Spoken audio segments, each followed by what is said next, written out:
कक्षा 9 मुख्य किताब क्षितिज में गद्य खंड का पहला चैप्टर प्रेमचंद जी के द्वारा लिखा गया है। दो बैलों की कथा। इसका संक्षिप्त में सारांश समझाना अनिवार्य है। हिंदी साहित्य में उपन्यास सम्राट के नाम से प्रेमचंद जी मशहूर हैं। इनका जन्म 1880 में और निधन 1936 ईस्वी में हुआ। ये साहित्य क्षेत्र में अनेक रचनाएं किए। इनका उपन्यास, कहानी, नाटक, संपादन, निबंध आदि बहुत रचनाएं प्रकाशित हैं। उपन्यास में गोदान, सेवा सदन, प्रतिज्ञा, प्रेमाश्रम, वरदान, कायाकल्प, निर्मला, रंगभूमि, गवन, कर्मभूमि आदि प्रसिद्ध है। और हंस जागरण माधुरी आदि पत्रिकाओं का संपादन भी किए। प्रेमचंद का साहित्य जनसाधारण का साहित्य है। दो बैलों की कथा में लेखक ने कृषक समाज और पशुओं के भावात्मक संबंध का वर्णन किया है। उसके हीरा और मोती नामक दो बैल सीधे साधे भारतीयों के प्रतीक है। वे आज़ादी के लिए बार बार संघर्ष करते हैं और अंत में उसे पा ही लेते हैं। इस तरह परोक्ष रूप से यह कहानी आज़ादी के आंदोलन से भी जुड़े हुए हैं। झूरी के पास दो बैल हैं, हीरा और मोती। दोनों ही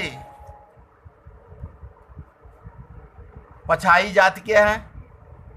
देखने में बहुत सुंदर, काम में चौकस, सुंदर। दोनों में घनिष्ठता थी, इतनी मित्रता थी जो नाद में एक साथ मुंह डालते, एक साथ निकालते।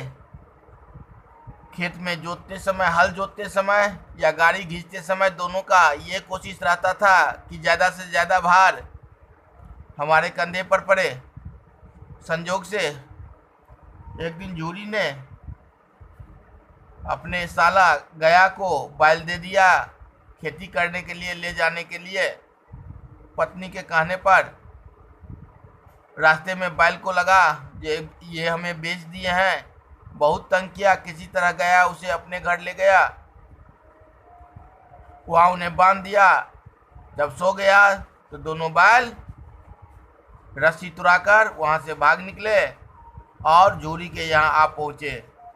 वहाँ पर बच्चों ने उन्हें चुन्नी चोकर, खल्ली आदि खाने के लिए दिया। लेकिन अपने घर में नौकर को झूरी की पत्नी ने मना कर दिया, जिन्हें सूखे भूसे के सिवा कुछ नहीं डालना है। फिर दूसरे बार गया आया, उसे गाड़ी में हाँक कर ले गया, गाड़ी में जोत के ले गया। उस बार भी तंग किया, लेकिन आग बबूला था। हीरा मोती पर गया का काफ़ी गुस्सा था, इसीलिए सूखा घर ले जाकर उन्हें सूखा भूसा ही दिया और काम भी कर लेता था और मारता भी था। लेकिन ये लोग जब विचार लिए जब काम नहीं करना है तो नहीं करना है, कितना भी मार पड़े। रात के समय एक लड़की, छोटी लड़की आके दो रोटियां, दोनों को एक एक रोटियां दे जाती थी। वह भैरव की बेटी थी, उनके भी अपनी माँ नहीं थी, सौतेली माँ थी, वे भी उन्हें सताती थी।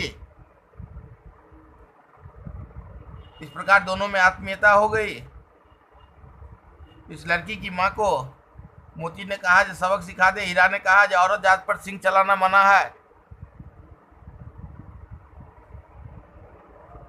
वो लड़की ने दोनों बैलों की रस्सी खोल दी। दोनों बैल निकल पड़े वहाँ से और हल्ला भी कर दिया। वहाँ से जोर से शोर किया जो दोनों बैल भाग रहे हैं। रास्ते में सांड मिला, योजनाबद्ध तरीका से सांड को घायल कर दिया। आगे मटर के खेत में दोनों मटर खाने लगे। हीरा भाग निकला जब खेत के किसान आया, लेकिन मोती पकड़ा गया, इसलिए हीरा भी वहाँ रुक गया, हीरा भी पकड़ा गया। दोनों को काजी हाउस में बंद कर दिया गया। वहां पर हीरा अपने सिंग से मिट्टी के दीवार को तोड़ना शुरू कर दिया। चौकीदार आया, देखा तो हीरा को बहुत मार पड़ी और उसे मोटी रस्सी में बांध दिया। उसके बाद मोती ने उस दीवार को, जब चौकीदार चला गया तो तोड़ा और सभी जानवरों को एक एक करके भगा दिया। गधा नहीं जा रहा था, उसे मार के भगाया। कहा जो हम जाएं फिर कोई पकड़ ले तब। फिर 1 सप्ताह तक दोनों बिना चारे के रहे। हीरा और मोती दोनों कमजोर पड़ गए थे। फिर एक दरियल नीलामी में उसे खरीद लिया और अपने घर ले जाने लगे। रास्ते में उसे हीरा और मोती को परिचित रास्ता लगा। दोनों ने नजर नजर में इशारा किया और उस दरियल के हाथ से रस्सी छुड़ा भागा और जूरी के यहाँ जाके रुका। जूरी ने ये बैलों को देख उसका रस्सी पकड़ ली, इधर से दरियल पहुंचा, जो ये हमारा बैल है, मैं इन्हें मवेशी खाने से नीलाम किए आता हूँ।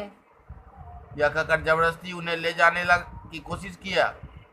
उसी समय मोती ने सिंह चलाया। दरियल डर के मारे भागने लगा। यह देख मोती दरियल के पीछे भागने लगा और उसे गांव के बाहर खदेड़ दिया। अंत में हार कर दरियल चला गया।